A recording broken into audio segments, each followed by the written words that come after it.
Si tu es coach sportif et que tu galères à trouver des clients, je vais te montrer exactement comment cette publicité avec uniquement 10 € par jour va te permettre de générer plus de 20 prospects qualifiés par semaine et générer plus de 10 à 15 000 € par mois, comme le cas de Roy qui génère plus de 15 000 € par mois aujourd'hui et qui générait même pas 1500 € par mois chez Basic Fit et qui a pu sortir du modèle du présentiel et bien tout simplement grâce à l'automatisation pouvoir avoir plus de liberté.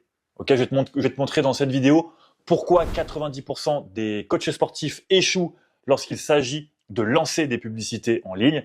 Je vais te montrer en deux la publicité qui fonctionne, pourquoi elle marche aussi. Je vais te montrer dans les détails, les statistiques, les chiffres, etc. étape par étape. Ensuite, je vais te montrer comment la reproduire dans ton cas. Et enfin, les 4 étapes simples à suivre pour toi dans ton cas. Ok, si tu ne me connais pas, je m'appelle Pierre, je suis coach sportif et entrepreneur. J'ai aidé plus de 200 coachs sportifs à se libérer du modèle du présentiel, à ajouter du coaching en ligne pour avoir plus de liberté au quotidien, que ce soit temporelle, financière ou encore géographique, pour tout simplement kiffer un peu plus la vie. Okay, j'ai généré plus de 1,5 million d'euros en ligne, j'ai aidé des figures du fitness français, bref, ça fait des années que je fais ça tout simplement. Donc c'est parti, numéro 1. Pourquoi les publicités des coachs sportifs, elles échouent? Je pense que tu en vois aujourd'hui sur le marché tous les jours des publicités sponsorisées de coachs qui disent comment perdre du poids, comment prendre de la masse, comment se sentir mieux au quotidien, etc. En fait, ce qu'il faut comprendre, c'est que pourquoi elles fonctionnent pas, c'est que la majorité des coachs sont beaucoup trop larges dans leur publicité. En fait, c'est leur message qui pose problème. Ils veulent un peu parler à tout le monde sans parler à une cible en particulier en se disant oui, mais si je cible vraiment une personne trop en particulier, un avatar trop précis, je risque de perdre des potentiels clients. Ce qui est complètement faux.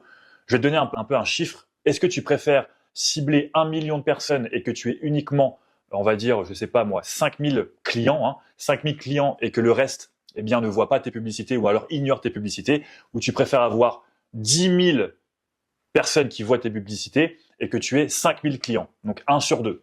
Tandis que l'autre, on est à 1 sur 100 ou 1 sur 50, peu importe, là j'ai pas les chiffres en tête, mais là tu es largement beaucoup plus rentable quand tu as une cible beaucoup plus faible, d'accord, enfin, ou la zone de chalandise, ou on va dire le nombre de personnes que tu peux toucher par rapport à ton message, s'il est bien ciblé, est peut-être plus faible, mais tu vas avoir autant de clients que si tu voulais en cibler 1 million, alors que derrière, tu as autant de clients que si tu voulais en cibler que 10 000. Et ça, c'est hyper important parce que la dépense publicitaire pour toucher 10 000 personnes comparée à 1 million de personnes, ça n'a rien à voir. Ça n'a rien à voir. Sur 1 million de personnes, on va dire que tu vas dépenser peut-être 10 000 €, je donne un chiffre au hasard, et pour les 10 000 personnes que tu veux cibler, si ton message est beaucoup plus clair et beaucoup plus ciblé, tu vas en dépenser même pas que 1000 ou alors 100 €. Donc tu te doutes bien que pour le même nombre de clients, ton coût par client est beaucoup plus faible. C'est pour ça qu'il faut absolument que tu te cibles pour avoir un message beaucoup plus fort et surtout des gens qui sont motivés en appel, qui sont motivés pour rejoindre ton programme d'accompagnement parce qu'ils vont tout simplement se dire ce coach sportif-là, il est là pour moi, il va savoir comment résoudre mon problème exactement à la racine. Ça, c'est la première chose, c'est ce que je vois principalement chez les coachs sportifs. Ensuite, la deuxième chose, je vais te montrer la publicité qui marche. Je vais décortiquer un petit peu la pub. En fait, tu vois cette publicité-là? Ok. Cette publicité-là, en fait, elle aide les femmes à se remettre en forme en salle de sport. Enfin, se remettre en forme. Les femmes qui ont déjà une expérience en salle de sport depuis 1 an ou 2 et qui aimeraient avoir de meilleurs résultats sur le long terme, comme galber davantage leurs fessiers, comment améliorer leur squat, comment améliorer leur hip thrust en salle de sport, ce genre de choses-là. Donc, tu te doutes bien que ce type de femmes, généralement entre 25 et 35 ans, vont pas vouloir entendre la même chose qu'une femme qui en a 30, 35 ou 40 ans, qui est maman potentiellement et qui veut tout simplement avoir un ventre plat et se sentir mieux au quotidien. Ces femmes-là, elles veulent qu'on puisse leur dire tu veux te détruire à la salle, tu veux avoir un gros boule, tu veux avoir un gros fessier, tu veux pouvoir faire des squats à 100 kilos, tu veux pouvoir… Ce genre de choses-là. Elles veulent entendre ça en fait. Elles ne veulent pas entendre autre chose. C'est pour ça que dans la publicité, directement, quand tu sais exactement avec qui tu veux travailler, il faut être direct. Okay. Ça fait 2 ans que tu t'entraînes et que tu n'arrives pas à passer la barre des 100 kilos au squat. Tu aimerais pouvoir galber davantage ton fessier. Ça fait 1 an ou 2 aujourd'hui que tu t'entraînes, mais tu n'arrives pas à passer un palier. Là, je viens de mettre ça entre guillemets comme si c'était la publicité. Mais je veux que tu comprennes que c'est hyper important d'avoir un hook. Donc, un hook, c'est-à-dire une accroche commerciale lors de ta publicité. Commerciale, une accroche qui est sexy, qui donne envie. Ok, c'est comme ça en fait que tu vas pouvoir attirer les bonnes personnes vers toi. Ça, c'est hyper important de comprendre ça, puisque grâce à ça, tu vas avoir un ciblage qui est simple et un petit budget comparé au retour sur investissement que tu auras. Ensuite, cette publicité-là, grâce aux optimisations qu'on a faites, puisque dès le départ, bien entendu, elle n'a pas forcément fonctionné, on en a fait plein comme ça, on en a fait environ une dizaine, mais il y en a une qui est sortie du lot, et on remarque qu'en fait, chaque euro dépensé sur cette publicité nous en rapportait derrière 5.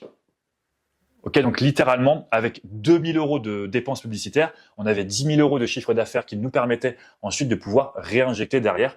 Donc sur 2000 euros injectés, 8000 euros que l'on a pu récupérer. Donc c'est quand même plutôt intéressant. Et ensuite, on a pu ensuite rajouter une partie de ces 8000 euros dans la publicité, en passant de 2000 euros de budget publicitaire à 4000 euros de budget publicitaire par mois.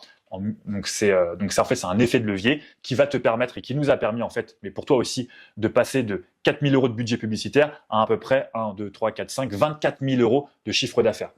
Ok, donc ça c'est parce qu'en fait on faisait x5 sur notre ad spend, c'est-à-dire sur notre dépense publicitaire. Donc il faut comprendre ça, c'est que c'est hyper important d'avoir des accroches qui sont hyper fortes. Et enfin, comment adapter ça à ton cas aujourd'hui? Si tu veux vraiment réussir à avoir des clients en ligne et pouvoir automatiser une partie de tes activités, il va falloir que tu définisses une cible précise. Ok, une cible précise, j'entends quoi par là? C'est que la majorité des coachs que j'accompagne, eh bien, font l'erreur de passer un petit peu outre tout ça. C'est-à-dire que ils s'en foutent un peu. On leur donne quelque chose, donc mon équipe et moi, on fait en sorte à chaque fois qu'ils puissent avoir un document bien précis sur l'avatar en question, mais souvent ils passent un petit peu à la va-vite, tu vois, c'est un peu vite fait, et au final, si tu vas vite, c'est le ciblage il va pas être bon. Si tu connais pas les frustrations de la personne, si tu ne connais pas le problème principal de ton avatar, si tu n'as pas une histoire cliente qui est forte, si tu n'as pas de la valeur gratuite à apporter pour cette cible, c'est mort en fait, tu vois. Donc c'est pour ça que savoir exactement avec qui tu veux travailler, prendre peut-être même 3 jours, 5 jours, 10 jours à connaître ton avatar, à aller faire tes recherches, etc., c'est primordial. Mais le problème des coachs sportifs, c'est que vous ne voyez pas encore votre cible, vous ne savez pas encore à qui vous allez parler. Donc, en fait, comme c'est pas encore concret en mettant ça sur papier, vous vous dites, ouais, bon, allez, on va un peu vite et puis on va aller vite chercher des clients. Mais il y a un moment donné, ça va se répercuter sur la publicité, ça va se répercuter sur vos ventes. Donc, c'est pour ça que c'est hyper important d'avoir un dossier complet, une fiche avatar complète, un document avatar complet pour pouvoir ensuite, bien avoir des publicités qui cartonnent et pour pouvoir vendre un maximum en ligne. Mon opinion, je pense que tu la connais, c'est qu'il faut pas rusher, il faut pas aller trop vite, il faut prendre son temps, savoir avec qui tu veux travailler, avoir tout simplement, comme je te l'ai dit, un document très simple, mais sur lequel tu vas pouvoir t'y référer à chaque fois pour savoir exactement quoi dire à quel moment, que ce soit en publicité, que ce soit en appel de vente, que ce soit n'importe où en fait pour ton marketing, mais aussi sur les réseaux sociaux. Et ça, c'est vraiment la base de la base pour avoir un ROI, donc un retour sur investissement qui est positif. Ok, donc je pense que j'ai fait un peu le tour. Si tu veux avoir plus de renseignements, tu peux cliquer sur l'une des vidéos qui est autour de ma tête pour pouvoir voir la suite, pour pouvoir voir un petit peu comment je vais pouvoir t'aider davantage dans ton coaching présentiel ou même en ligne pour que tu puisses avoir plus de liberté. Tu peux cliquer en bas de cette vidéo pour pouvoir t'abonner. Et moi, je te dis à la prochaine. C'était Pierre. Ciao, ciao.